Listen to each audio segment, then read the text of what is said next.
All right, welcome, ladies and gentlemen, boys and girls, to the Wombo Combo Podcast, Dota 2 competitive podcast. I'm Breaking CBK, joined by BSJ as always. Welcome and thanks for joining us, BSJ. How are you? How are your holidays, man? How are you doing?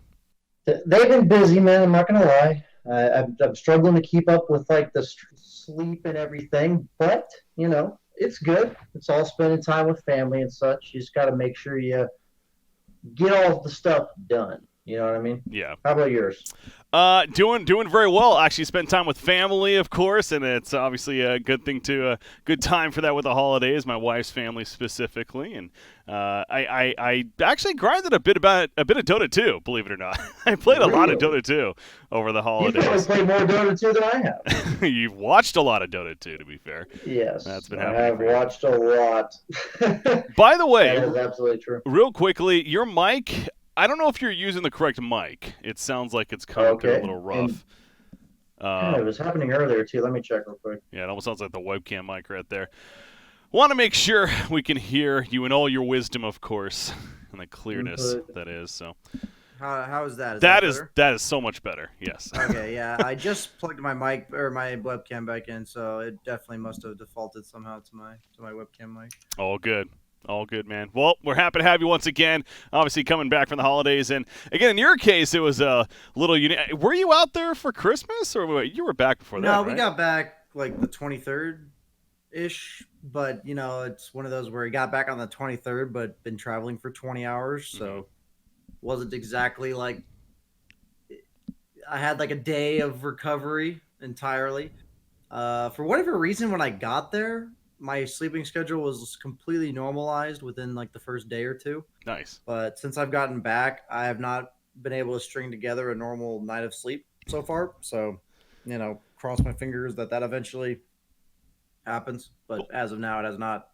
Well, you got New Year's coming up, so you can just stay up all night for that anyways and ruin your sleep schedule once again. Yeah, that's the spirit. There you go. Yeah, obviously being in Singapore, though, that's what we're getting at. So for those that are maybe a little bit confused, VSJ was out in Singapore for the One Esports Dota 2 World.Pro Invitational, one of the longest tournament names ever. But the point is, indeed, a great event, and at least we expected that going into it, and definitely had some fun results. But first thing, real quickly, something I didn't even realize, and this was brought up by a friend of mine, One Esports, so the organizers, if I'm not mistaken, they're One Sports, which is actually there's some sports company over in the Philippines, I believe. Yes, they are located in Southeast Asia. I know that much. Yeah, and they do like from MMA to just whatever, some big sporting event. So that's something that I think was almost underlooked coming into this. That this was a pretty big deal as far as the sponsorship of this event. Yeah, they had like a get-together gathering at TI9, so I got to have a brief preview to the fact that they were going to be participating in the Dota season, but obviously it was not my reveal to take part in or whatever. But I think they're also hosting the major later on this season. I think they did announce that. Yeah, so they're heavily investing into the esports scene and making sure that they are they're coming in hot. They're not just casually taking a dip in the water. They are full force, and I'm excited. It's always fun to have new investors and new people that seem interested coming from other realms, especially like you said, they are regular sports. So could be a nice crossover for the scene there. Yeah, and of course in the Philippines, we know the fan base out there. And I'm sure in Singapore yourself, you can, you can suggest that being at the event, being a caster there. What was it like with the fans there and everything? It seems like that's definitely a rowdy fan base. Yeah, no, they were. I love the two SEA events I've done in my career so far. They're definitely just very passionate. They just enjoy esports in a very pure way. That's really the way I describe it. They're just very genuine. They're just excited to be there. They love watching Dota, and I think that it's just really quite unique to see that, and I love it. Yeah. So I thoroughly enjoyed the fans. I had like a small little get together for anyone who wanted to meet me, and it's like it didn't have to be that many people. They just showed up and they were all super fun. The way they want to take pictures. They're just super excited to you could just tell they were happy to be there in general. And there was like, yeah, I love your stream, or like one of them even gave me like a Chylon Quad T-shirt, just stuff like that. And I'm like, I don't remember ever getting a Chylon Quad T-shirt from someone that wasn't an SCA fan. So quite a unique little bunch. That's awesome. And of course, they had a reason to be even a little more excited, perhaps. I guess I could say going into the event, TNC just coming off their major victory, maybe one of the favorite teams in it. It didn't necessarily play out that way. TNC, they made it out of groups, but they did get knocked out early on. To be fair, it was to Vici Gaming, who ended up going all the way from the lower side of the bracket to then win the whole event, taking out EG in the finals, 3-0. Talk about a very good run for them. And again, we mentioned this, really, that this was an event of major caliber. We know that the DPC points weren't on the line, of course, but a $500,000 prize pool, which definitely is a lot of money, as well as the amount of, or the list of teams that were there, including a team like Team Secret, who this was really their first big event themselves of the season. Really cool to see. Really cool to see going in, and the hype was real. But how about Vici Gaming, man? I mean, 3-0 over Evil Geniuses, the run that they had. This team continues to impress out of China. Yeah, they just steamrolled the event. They really seemed to just grasp what was going on. They came out of the lower bracket from the group stage, meaning that they got third or fourth in their group. So by no means did they just clean sweep the entire tournament. But, I got to have the privilege of casting a few of their series during the main event, and they just always seem to have the draft upper hand. They just seem to understand how to deal with these meta heroes. And the way that I compared to the way TNC seemed to understand like the Morphling Shakers of last patch, and Vici just really seemed to have their grasp on the Pucks, the Dooms, the Vipers.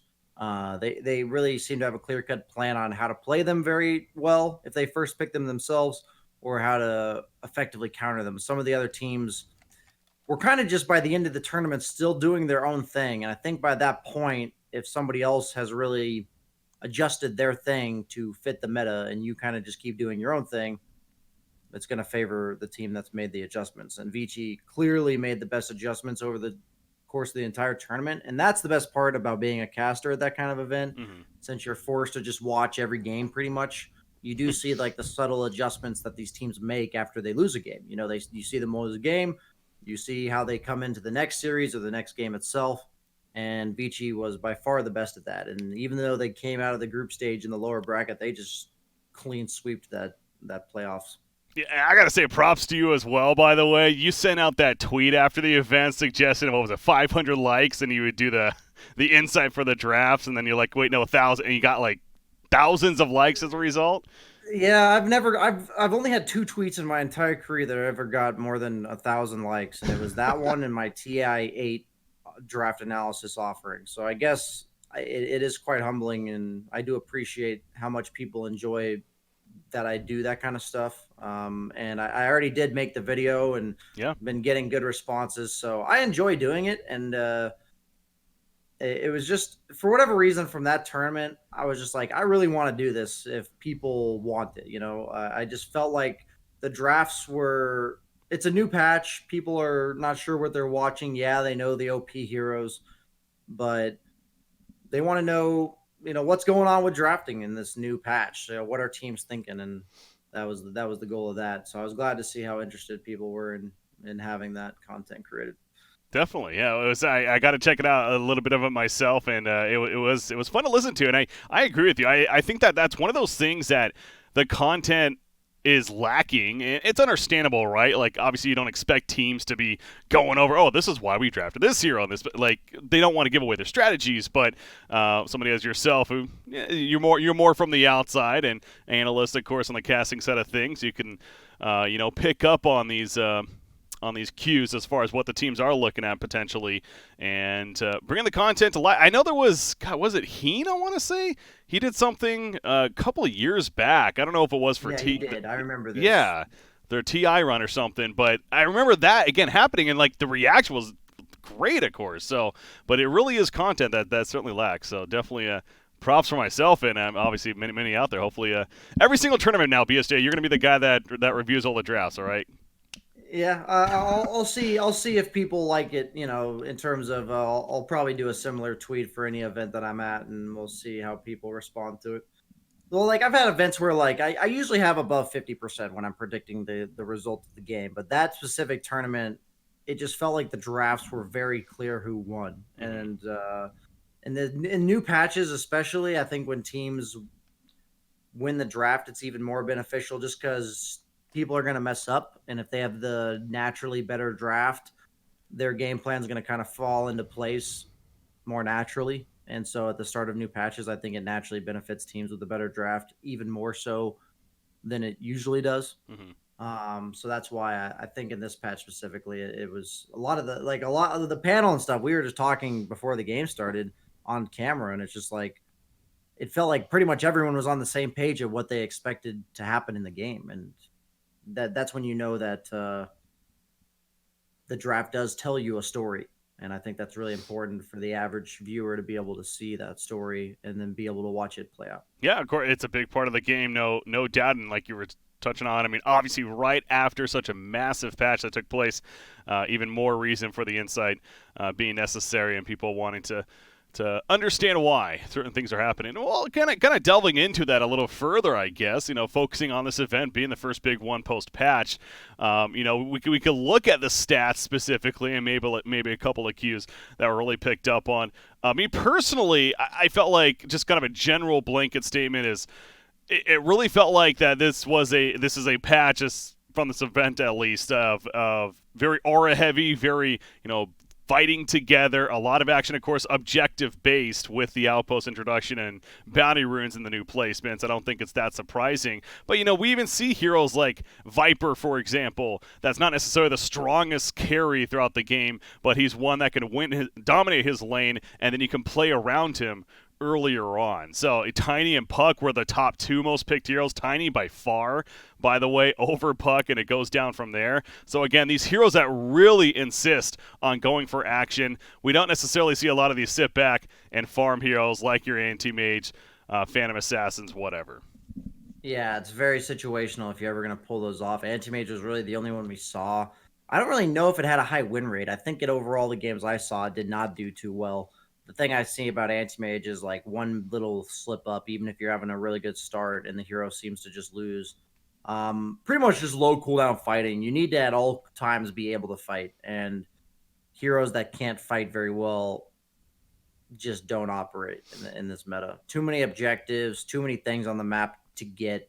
Even just the neutral items, you're fighting for territory. You're fighting for the ability to farm wherever you can on the map, and I think that's the big part that changed. Is I don't like a lot of people are so concerned about what the neutral items offer and how broken they are and stuff. I more so just treat them as an objective. Both teams get them, and it's a matter of making sure you hit your power spike with them. They come out 15 minutes. Make sure you are winning enough fights to farm and get those neutral items. Then what if the other team ganks you, knowing that you're going to try to farm? It's another objective to play around. And I think to some extent, at the start of the patch, it was way too much. The outposts every 5 minutes and such, but they've toned it down, I think, really well.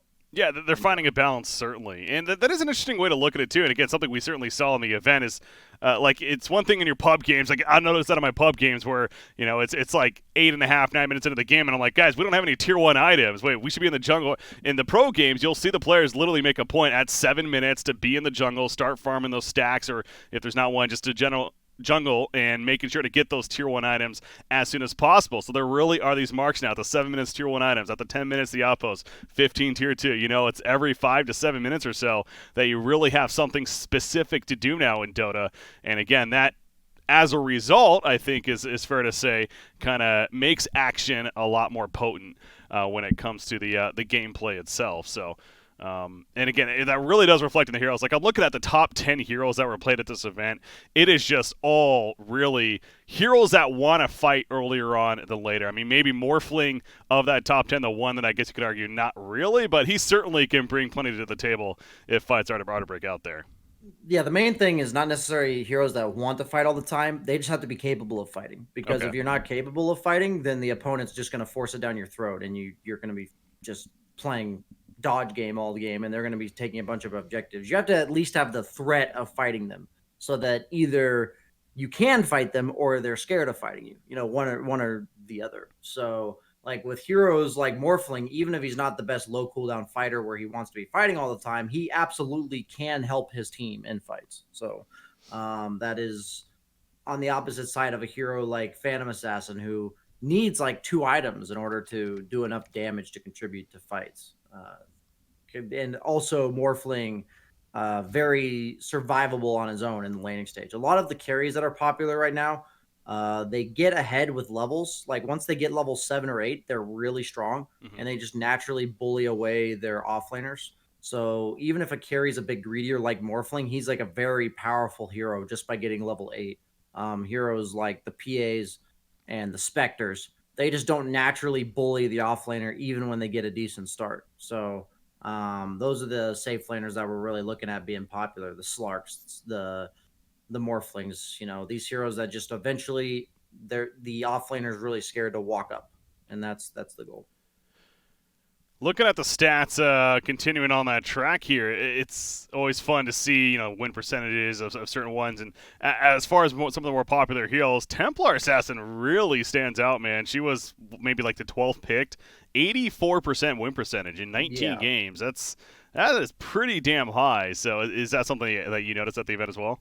I just think she fits the meta perfectly. Low cooldown fighting only takes 1 or 2 items to really do all the damage she needs to do, and she just consumes jungle. Like she just eats it for breakfast. Like no mid laner in the game naturally clears jungle as fast as TA while also being a threat on the map. So I think it's just she didn't receive any buffs. I think she just fits the meta perfectly. So I am honestly surprised at how good she is, but I'm not surprised she's good. I'm just surprised that she was able to be. She was getting like 2nd or 3rd picked and having that high of a win rate. Yeah. By the end of the tournament, teams were first overall picking her. They weren't always winning by any means, but they were not afraid to just first pick a TA. And since when have we ever seen TA just be? Like, she's usually a 10th pick. That's pretty great. Yeah, she's usually like 8th at the earliest. She has to be like a good TA game, but the kid overall just fits the meta so well that teams are just willing to pick her super early. And one that maybe was overvalued a little bit. So the other side of the spectrum right there, you got Shadow Fiend, even played more than Templar Assassin, 28% win percentage. So didn't do nearly as well. I think there was even some games that we saw some safe lane Shadow Fiend amongst the mid Shadow Fiends as well. We did see that once, yeah. Shadow Fiend, I think, is the same as Anti-Mage. I think they are very powerful in the meta, but if you mess up like one time, the hero just feels really underwhelming. You kind of just throw away your advantage in one fell swoop. Like I mentioned Anti-Mage too, just because there was like one game on Nico Baby where he had like a 21 minute Scotty Manta Butterfly or Scotty Manta Battle Fury, and he lost because he died once to a Doom. And it's like on SF, it's kind of similar. What I noticed on SF, they were always winning their lane. They're having high impact, and if there was just some time between 20 and 30 where they lost a fight, it felt like the SF kind of just fell off. So I think that's why his win rate was relatively very low. Yeah. Man, and one more, again, we could obviously talk about this for a long time, but I don't want to stay on it too much here, but this is just a personal thing, and I'm sad to see this. Invoker 0-7 at this event. Oh, man, that hurts. I love watching this hero. I love to play this hero, but 0-7. Maybe it doesn't have it. I love the changes to the new Invoker and everything as far as leveling up. It decreases the cooldown, but apparently not good here. So I think Quas Exort's a bit too greedy, and I think Quas Wex doesn't do enough damage for the current meta. I think the heroes that are good in the other core roles are just good against Invoker. I think that's really what it boils down to. I also think his laning stage is pretty much he's going to lose to any popular mid laner right now, like the Vipers, the TAs, the Pucks. They're all just going to dumpster him, and that's like just not going to cut it in terms of. I mean, I'm kind of shocked he didn't win a single game, right? It's kind of like when I said I'm not surprised he's not good. Kind of like I'm not surprised that TA is good, but sure. I am surprised at how good TA was, and I am surprised at how bad Invoker was. But definitely does not fit the meta based on what we've been talking about. Is kind of the prime strategy overall. Yeah. Here, I don't know if you have the Dota buff up, but one other thing actually I think would be fun to look at is there was what was this, 6, that's 18 heroes were not seen at the event. A trend of a couple of these heroes that I find interesting because with the idea of all these objectives, you'd figure maybe there's a reason for them, and things like the courier pickoff's a powerful strategy now. Bounty Hunter, Ricky, Clinks, these invis focused heroes, none of them were picked at all. Again, there's 18 in total. Those are kind of a trend that I noticed that weren't picked. Of these 18, are there any that really stand out to you? I guess it's more 16 because Void Spirit and Snapfire can't be picked, but Okay, so here's the overall trending that I think is really bad in this patch right now. First off, I'll highlight that Jug is just a really bad hero. yeah, That's first and foremost. Secondly, offlaners are very vulnerable to having really bad starts. Tri-lanes are kind of back, at least the threat of them. So a hero like Axe, who's very feast or famine, not going to be very good this patch. For the most part, I tried him out a couple times. It felt very underwhelming. Any hero that has damage issues in the mid game, I mentioned the PA Spectre, even a hero like Visage, until he gets level 12, does pretty underwhelming damage. Witch Doctor is a bit of a surprise to me, but Pudge significantly nerfed when they removed his ability to kill himself in the laning stage. I mean, it's all game, but it was in the laning stage. Yeah. You die to rot at least once or twice. And another set of heroes I want to talk about: Spectre, Tinker, Arc Warden. These heroes they want a turtle, and that's not good. This patch, tier 5 items, man. You've definitely lost a 30k net worth lead by the time these heroes, get to where they want to go, and that's just the problem with like the turtle metas. There's just too many objectives to be taken. And the other carries, I already mentioned PA, but like the Lunas of the world, they kind of just take too many items in comparison to the other carries. Like I think she would need like one or two big items in order to fight, while these other carries need like drums and they're ready to fight. So I think that really what boils down to the meta is just taking too long to come online. Surprisingly, I played like 6 pubs yesterday and I had 5 Rickies in them. I think that and they were good players playing, like my last game had Arteezy Ricky in it and stuff. So clearly NA has seen some potential in this hero that was unpicked. The hero was pretty drastically reworked, so I'm not surprised that he might actually be decent and he just wasn't seen at this event at all. Sure. But Invis, I think, goes down in value simply because people are more inclined to be grouped up right now because of all the objectives. You're very often grouped as 3 or 4. And these other heroes that are alone are like, if you're a Ricky, they're just like a troll warlord who has 15, 20 armor at, 15 minutes into the game. And you're just not killing that guy. So it's very hard to make them work. And if you're going to pick them, they have to be later on in the draft. And then you have to make the argument, why are they better than just any other hero? Right. So yeah, that's always the one that really does it. And I think that's kind of like I too was surprised to see the Witch Doctor specifically standing out there, but that's kind of random. It's kind of, but again, maybe it is just one of those cases of there's just better options, more comfortable options. It's not that he's bad necessarily right now, but he was not picked up in this event. So. All right, so still keeping topic on the event itself outside of the stat side of things. A couple more talking points is mentioned Vici Gaming winning all, looking good doing so. Now, Evil Geniuses, they made it to the finals. They got stomped. Not stomped. It's probably a little too strong, but they lost it 3-0 in the end of the grand finals. Yet another example that they get so close and they can't close it out. I know this is not a DPC event, but I feel like with this having the team list in it that I did and being able to get so close in the first place, that, man, when is this team going to be able to get over this hump of actually winning an event of this prestige especially? Is it ever going to happen at this rate? I just don't know if I can see it, but they were so close yet again right here, but still coming up short. I think I talked about this in one of our early podcast episodes. I really don't understand in regards to they're just really good players, very smart players. A lot of success spread across these players. But I've watched EG across lands for the last 2 years or whatever. The fact is, they just don't adjust over the course of the tournament. They come into the tournament with a core strategy. They execute it very well. they're very good, and the other teams like Vici adjust over the course of the meta, and they learn how to deal with EG's drafts, right? And so what happens is EG's just bound to be good enough to make it to the top, and then have one or two teams figure them out, and then they lose. It happens every tournament. They just don't change their strategy over the course of it, and that leads to them, by pure skill and understanding of Dota, outplaying and having their strategy carry them to like somewhere between second and fifth, and then they lose because that way of approaching the game, in my opinion, is just not good enough to get first.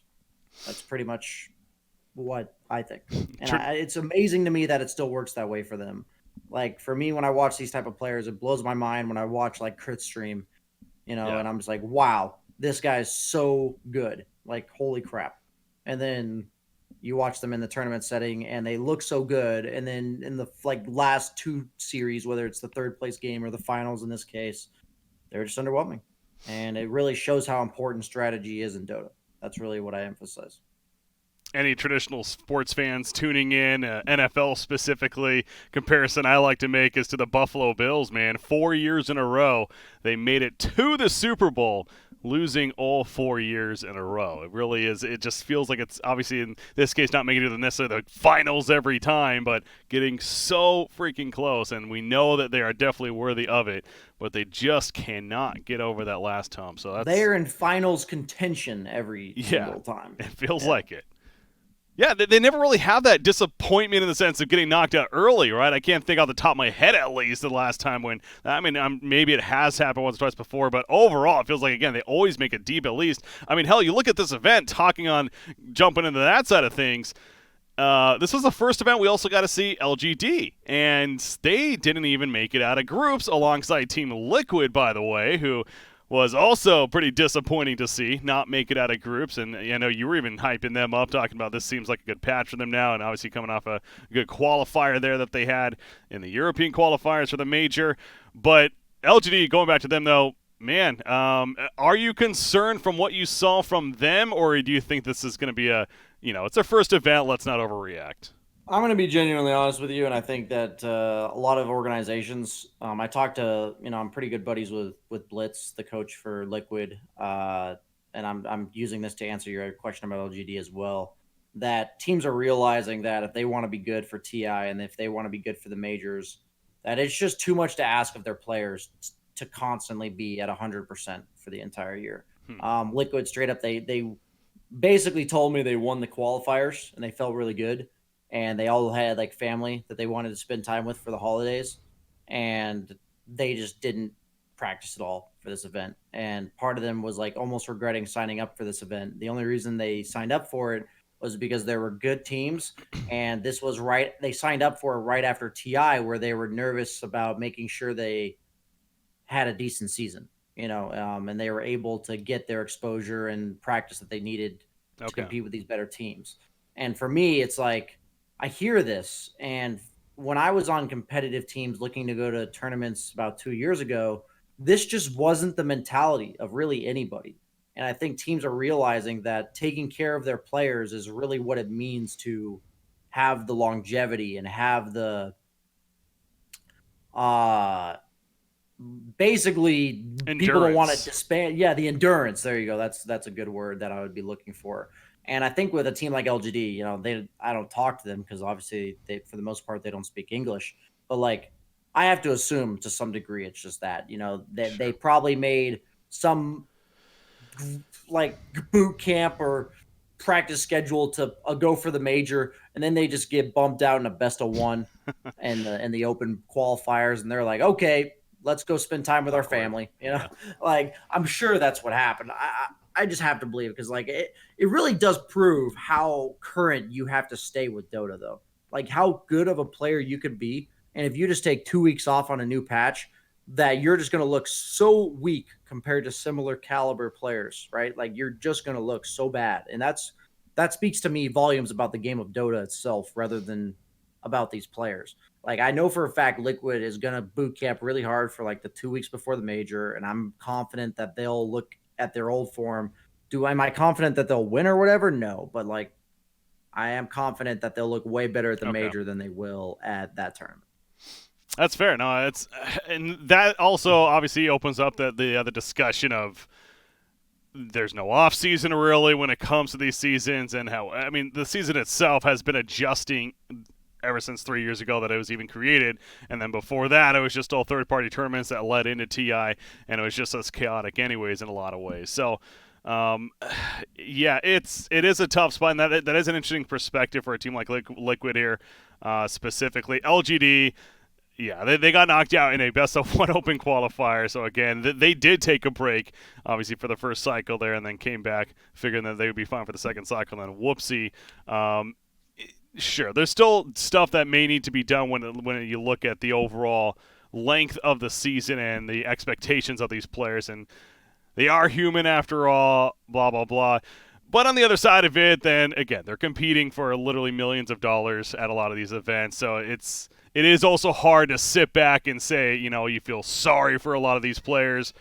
But for the health of the scene moving forward and the overall wanting to see it continue to succeed and continue to only get better, I do think certainly changes likely need to happen when it comes to the length of the season and how it's ran throughout. But again, it feels like with the adjustments that we've had from year to year that Valve is trying at least to go in the right direction in the long run, but it's going to take time. I think my major perspective from what I see is that it's becoming harder and harder to be the best because there's just so many good players and so many good teams out there. People are just getting so much better at Dota. Like there's really no other way to simply word it, right? And I think because of that, it takes that much more effort to be in peak form in terms of being able to compete in tournaments. And I think that because that's just going up more and more, the demand to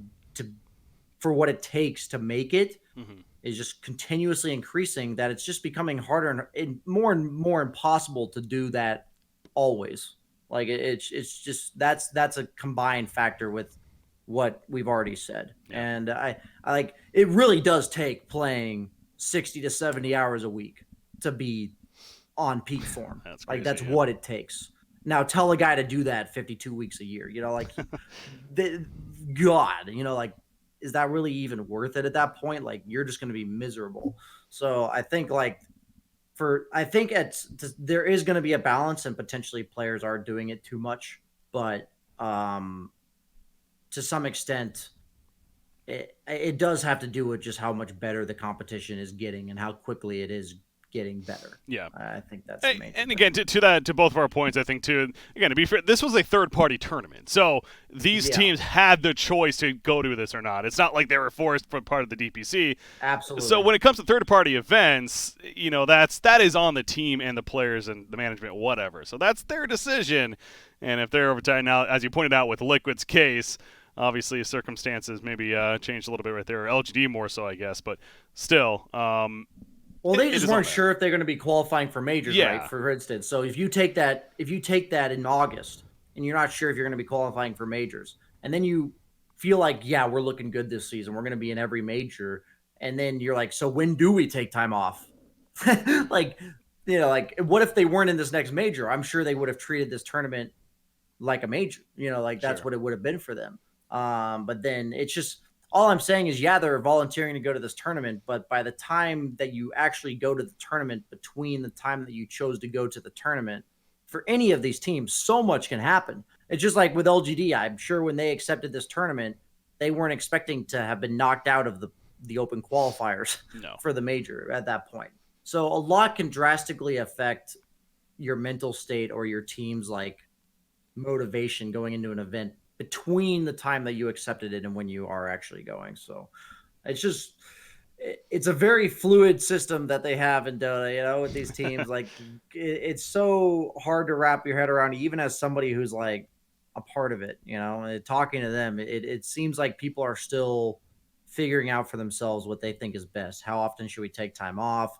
How often do we need to be in peak form? Is it better to be playing 60 hours a week half the year and basically zero the other half, or is it be better to constantly play 40? What is better? You're investing the same amount of time, but what is better? And I think teams are realizing that it is better to just binge. Like it actually is just better to binge, and you can't do that all the time. So I'm gonna go ahead and wrap up there, but I do think it's something that it is to some extent an experiment for these players to be trying to figure out what's the optimal route to consistent performance in tournaments.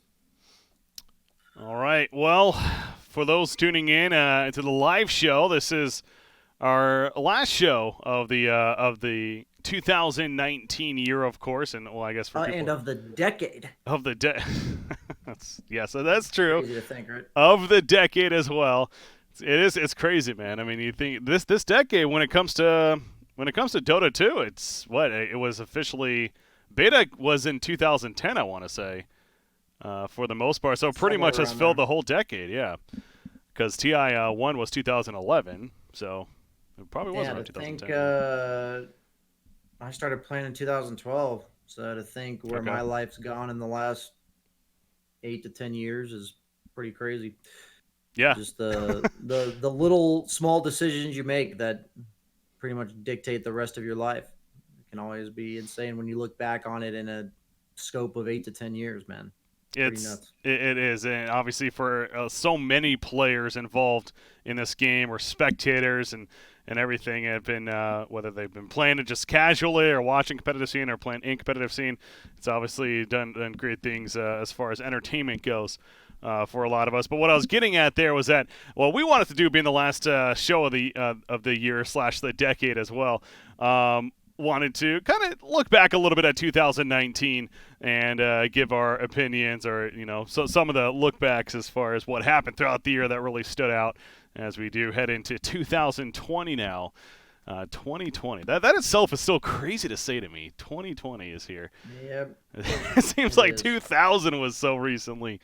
I'm an old man though. What can I say?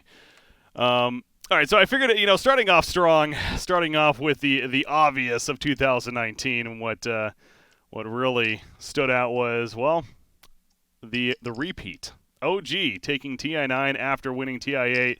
The double fluke for OG happens. They win both the TIs back to back. Now, obviously, very deserving. It's crazy to think that was even a possibility in this game, because so much can happen from, we were just talking about earlier in the show, from the drafts, and you have to really be feeling at that patch. You have to be playing well those couple of days, specifically in TI's case. To do it back-to-back years, absolutely crazy. And in my mind, and obviously there's a little bit of bias with this, probably one of the greatest achievements in all of esports, let alone Dota 2, when you think of the magnitude of this event, of course. I mean, it's just, I think when they won TI8, people kind of questioned, was it a fluke? Did the stars just align? Not a fluke in the sense that they're bad, but in the sense that, like, was their way of approaching Dota really that optimal, or was it just perfect for that patch? And I think by winning this TI, they have forced everyone at the highest level as well as in the community to reflect upon what this team does that nobody else does. How have they been able to accomplish this so convincingly too at TI9, right? It was convincing. They were clearly the best team at that tournament. And it's honestly just beautiful. I love watching them play. I love watching the overall mentality that team has. And I think that the effect that they have on the community in terms of what they represent for competitive Dota, what they represent for like the team atmosphere, is nothing but good. And I think it's, in a lot of ways, a person like No Tail is just a very pure individual. He just loves the game. He's a good guy. He just wants everyone else to enjoy the game as much as he does. It's just, like, I use the word pure. There's really no better word for me. And I love that about, it's like they are somebody that you want to root for, and that's really cool. So That's what really stood out to me. Yeah, and I know we could do this for a lot of teams too if we really thought about it, but I don't know. At the same time, I feel like OG has just the most unique storylines with their players too, and as far as the Oh, diversity, absolutely. like right, you have Thompson 2 years ago. We didn't even know who the hell this guy was. He was an average streamer, less viewers than you, BSJ. Right before Yeah. he went to TI8, and all of a sudden he's winning TI8 and TI9. He's just one. Obviously, you have Seb in his situation, going from coach to then being an offlaner for the team. Till you mentioned back in the Honda, is just a pure player, and how much he's been through over the years. Anna, of course, like, oh hey guys, I'm here, let's win. All right, bye. I'm leaving. Oh, and I'm coming back for TI9. All right, bye. It's crazy, man. This whole team. Anna's just a prodigy. I'm just gonna be honest. That guy is just gifted. By no means am I taking away the fact that he put in a lot of hard work and stuff, but nobody else in the world could just play party queue with his girlfriend and just win TI. So that's all I gotta say about Anna, man. That guy's just a piece of work in the most honorable, like in the nicest way I could possibly mean a piece of work. So, Yeah. I can't wait for OG to be back. I'm sure a lot of people agree. Obviously, taking off the second. I'm more so cycle as looking well. forward to TI10 in that regard, if anything. Sure. Like, let's Three-peat. see them do. It's not even about three-peat. I just want to, like, if they do it, they do it. But I just love watching them at TI specifically. It's such a unique tournament, its own dynamic.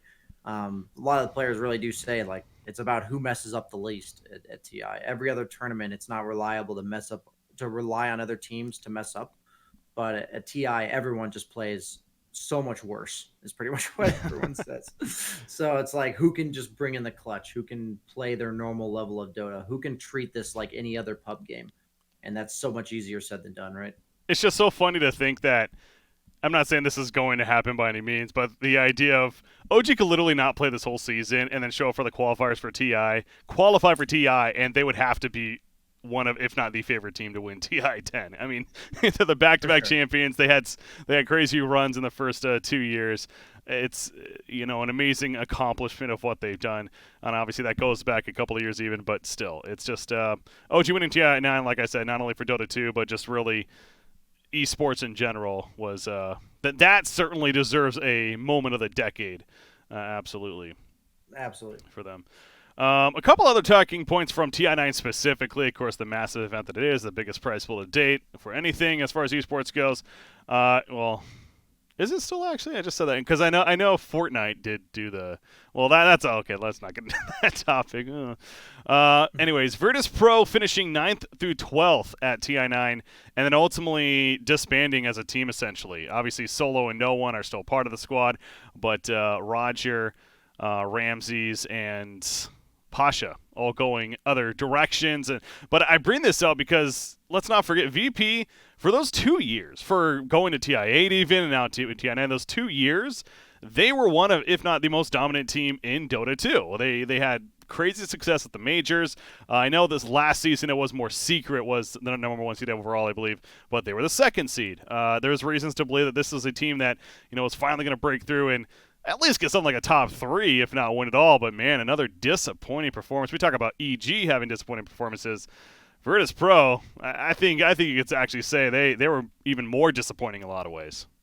Yeah, I think that just is the complete opposite of OG, where they bring their worst game for TI. That's just what they do. I hate to say it, but that's what they do.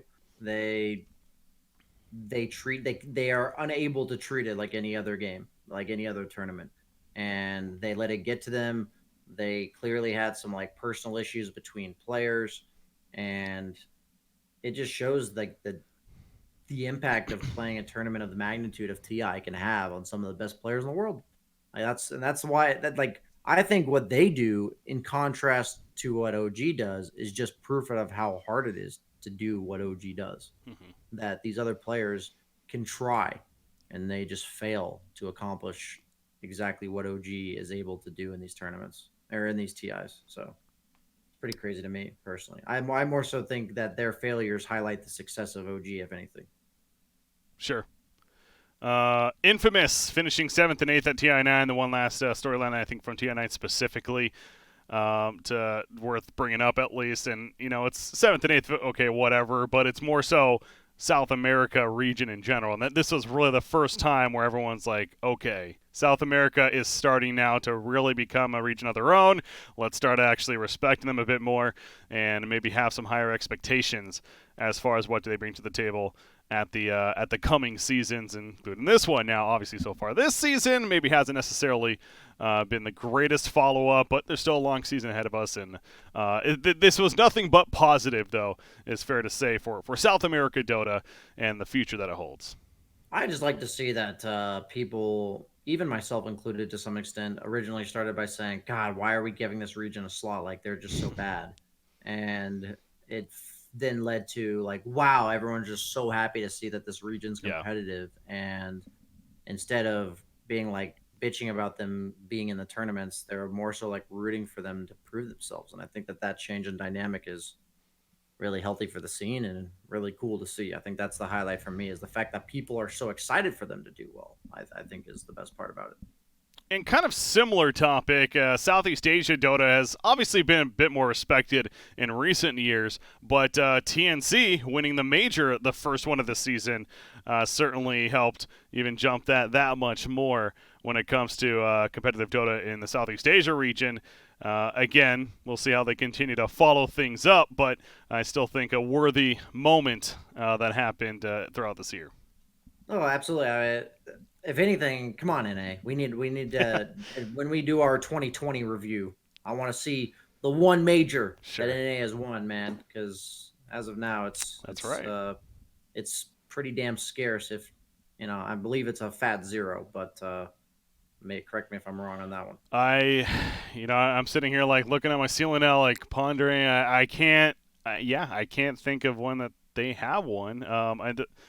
Maybe there's been a couple of wasn't Moomeander on one of the OG squads? He was on OG when they won majors. So I guess player-wise, or technically, we have a player that's a major winner. That's what we got going for us. There you go. But yeah, no, I just think that a lot of regions are proving themselves, and sadly, NA is not really one of them. But at the same time, I just like to see that it's up for grabs.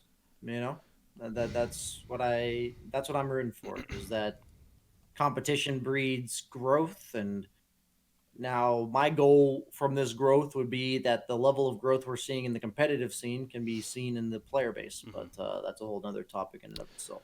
And then one other moment that stood out to me, if there's more, feel free to bring them up as well. But Vici Gaming of last season, more so, how they won both the minor and the major in back-to-back cycle, or in the same cycle right there. Obviously, you guys resolved winning the minor. They then qualified for the major, and they went on to win that as well. I mean, that's impressive to go that month straight of defeating the top-tier teams in Dota 2 and taking home said prize pool purse and DPC points as a result. Of course, Invictus Gaming came pretty close this last cycle, getting third place at the major after looking very good in the minor. But certainly think it's something as well that's worth pointing out that happened throughout the year.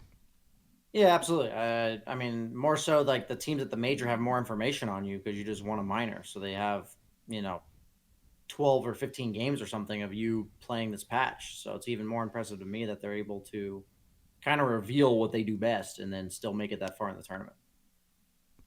All right. So as far as memorable moments go, those are the on the list that I had right there. Roster moves of the year, I figured would be another fun one to kind of take a look at. We've already talked about a couple of them, VP more so than anything, as obviously VP had the blow up there of Pasha, Ramses, and Roger all leaving the squad, and then Resolution coming in. But again, for a team that was really for 2.5 years, was one of the, if not the most dominant team outside of TI, it was bound to happen, especially with the results at TI9. But still a sad moment for the CIS Dota 2 scene. But VP now, it's certainly not like it was in previous years. But again, we'll continue to see how they grow. I just like to see the fact that you really learn a lot about the captain when you see these types of swaps. And I think Solo's quite a good captain. And VP this season's already come a long way compared to where they started. But I compare it to when one of my favorite heroes is like really good and then he gets nerfed and he's like kind of back down to ground zero, like reset learn how to play this new hero within their new limitations. And maybe in a few patches, that hero is going to be good again. And it just hasn't gotten there yet. So it's like, VP as a team kind of got nerfed, but they're making do with what they got. And maybe Solo can kind of rally them together, And I think he's doing a great job of working with what he's got. By no means do I think the players are just like strictly worse. It's just like on paper, they did have 5 of the best players in the world, and there's a reason why they all went to good teams. But sometimes things just don't work, man. And I think it's better in the long run that they cut their losses than it is for them to try to force the issue. Another roster move that took place, Ana, and we'll bring him up once again. Again, we let's not forget, this is a player that he actually announced that he was taking a break / semi-retiring, if I'm not mistaken. I remember even hearing that after TI8 took place, and they tried out a couple different players. PyCat and ILTW were players that ended up playing on OG throughout the season, but then Ana officially announced that he's coming back. It was in March time frame. So at that point, still 3 or 4 months before TI, but obviously fans as well as the team itself, I'm sure, was very happy to hear that. And you talk about, no doubt, a massive reason. The whole team's so good, but Ana really is that centerpiece. I'm sure no one would argue that when it comes to a reason why they were able to win both TI8 and TI9. So again, it's really been an interesting road to have a player, win TI and then just basically go away and then come back halfway through the next season and then lead his team to the next TI and then have them win that one as well. So certainly a big deal. I think if you replace one player on OG, they don't get top 4. Sure. Like, I don't even think it's close. Like, I think every single player on that team is instrumental to that team being successful. And I think that's awesome. Yeah. I don't know. No other description than just awesome, in my opinion. So you think of it that way too. It's so that was March of the last season. So I guess we have until March. Maybe they'll take off even another cycle and then eventually come back and do their thing. Yeah, I mean, year. what they do with their time, I'm not even going to judge or even question. It's like they're playing League of Legends, man. Yeah, they want to. They can do whatever the hell they want. They've earned it, man. Whatever. Yeah. That's how I look at it. Like, the last thing I'm going to do is critique what they're doing with their time. Sure. Like, they did whatever the hell they wanted last year, and then they just walked in and won TI. So by no means am I going to have any authority to critique what OG's doing with their time. Yeah. All right. And of course the big change of this last year was EG changing their logo. No. I had to do that. Yeah. Anyways, no, the roster change that took place for EG was a pretty big one, and I've discussed this in the past with other co-commentators before. I think we even had a discussion after it happened, leading into the season.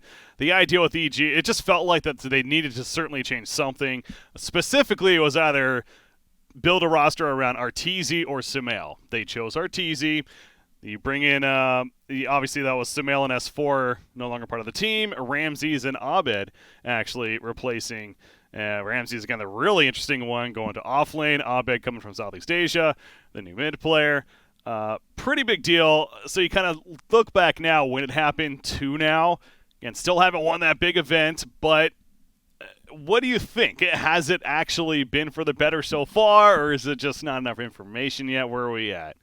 I think it's the same thing as VP. I think eventually in the long term, I don't know if it's better yet, but it's going to be better, 100%. Like, that team did hit its peak. Like, it was not going to get any better just because the limitations of the dynamic of their roster were there. They were finite. And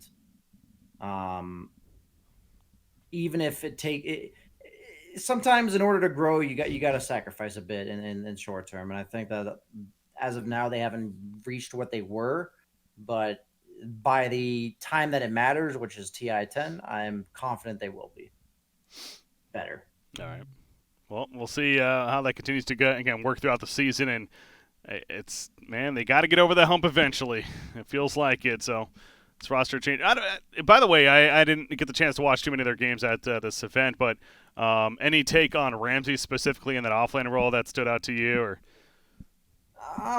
I think he's coming along. I think I kind of compare him a lot to Resolution because obviously Sure. both CIS, both carry players move into the offlane role, and I think he's looking drastically better. with all due respect to Rezo. I think mainly with Rezo, I think they're very common or very similar caliber of players, but Ramsey's seems to be very all around solid on whatever hero he's playing. I feel like sometimes whatever hero Rezo's playing, he just isn't looking comfortable on it. So maybe his pool is limited as of now on Ramsey's, but the heroes he is getting picked, he seems very confident on, and I can only hope for his future that he continues to grow that pool. And I think that that's the crucial step moving for him forward. All right. Well, I think that's a good place to end the recap of 2019, and really just about to start to wrap up the show. Of course, hitting almost that hour mark right here on the Wombo Combo podcast. So, but before, one thing as we look forward to 2020, we consider that who's going to win TI10, whatever. Let's not do that now. But something to keep in mind is that there are a couple of free agent players. Again, technically, we're not sure about, I guess, in Sumail's case. We've talked about this before, where he might still be under contract with EG in some ways. So the fact that he hasn't been picked up by a team yet is actually suspicious and really odd there. But where will he end up? That's still a possibility that we have to think about. And then Mid-1. Mid-1 was actually just officially announced today as we're doing this podcast. Team Secret. I did not know this. Yeah, he's no longer a part of Team Secret. Of course, he wasn't part of the official roster. He was still technically on the team as a sub, but now he is inactive, or now he's again no longer part of the team. They did some tribute video to him. It was pretty cool. Well, the point is, he's also on the market, so that's another pretty damn good player. That's certainly out there. You got to think these higher end teams are going to be looking to make some deals with for both Sumail and Mid-1. So where will they end up? Only time will tell, I suppose. It seems like Mid-1's more focused on playing on a Southeast Asian team, from what I understand. Yeah. I'm not 100% sure on that. In regards to Sumail, I really do think it's something on the backs, like behind the scenes with EG. And I mean, I've played with Sumail a lot in pubs. Like, he's just really good, man. Like, he's number one support and core MMR, I believe I saw. Yeah, he is. There's really there has to be. It's like when you see something wrong, it's like with your computer, right? You're going to check off, is it the CPU? Is it the GPU? Go through the list. It's like when you have a player and he's not on a team, it's like, is he a piece of shit? No. Okay. He's like actually like a decent guy. Is he is it potentially skill? No. Okay. Then like at that point, it has to be something. Yeah. And it leaves really something that's not apparent to the average person in the public. That's really all it boils down to. It has to be something like that. And it's kind of unfortunate, but I think it'll get solved out. I think it'll get resolved. I think somebody is either going to be willing to buy him out, or the situation is going to sort itself out. That's what I think it is. Like you said right there, it's the buyout. And we're talking about a player like Sumail, again, one of the most well-known players, marketable players in all of Dota 2, any region. So I'm sure when it comes to teams interested in him, buying out that contract isn't necessarily cheap, and you have to obviously value that. And there's not a lot of teams and organizations out there that would have even the potential to do so. But anywho, 2020 certainly going to be a great one, as always, especially when it comes to Dota 2. As we start the new decade officially, as well as a new year. It's still crazy to say that, but Dota 2 has been awesome for this first decade here that it's existed, I guess. You go back even to the previous one with Dota 1, of course, but in Dota 2's case, early, again, I want to say 2010 was the early beta stages, and shortly after officially came released. It's been quite the time, but BSJ, anything else before we wrap up, man? Nah, dude, I think we've said enough, and I'm ready to get back into the groove of the Wombo Combo podcast, get back on track. And I look forward to the next minor major cycle coming up. We already talked a bit about the teams coming up, and I'm curious. What I said I believe about them, that's coming a lot from what they said, and I'm curious to see who's following through and who's not. All right. Well, ladies and gentlemen, on that note, again, every week on Monday, 5 p.m. Eastern. That's what we plan, obviously, with the holidays here and BSJ being at the event. You know, we were a little bit off schedule there for these last couple of weeks, but we're still here. Hopefully looking forward to you guys tuning in. And again, next week's show, we will be previewing the minor, the We Play minor, that'll be starting up shortly after next week's podcast right there. So look forward to that. Happy holidays, everyone. Happy New Year, and we will see you in the new year of 2020. Until then, thanks for tuning into the Wombo Combo Podcast. We'll see you next time.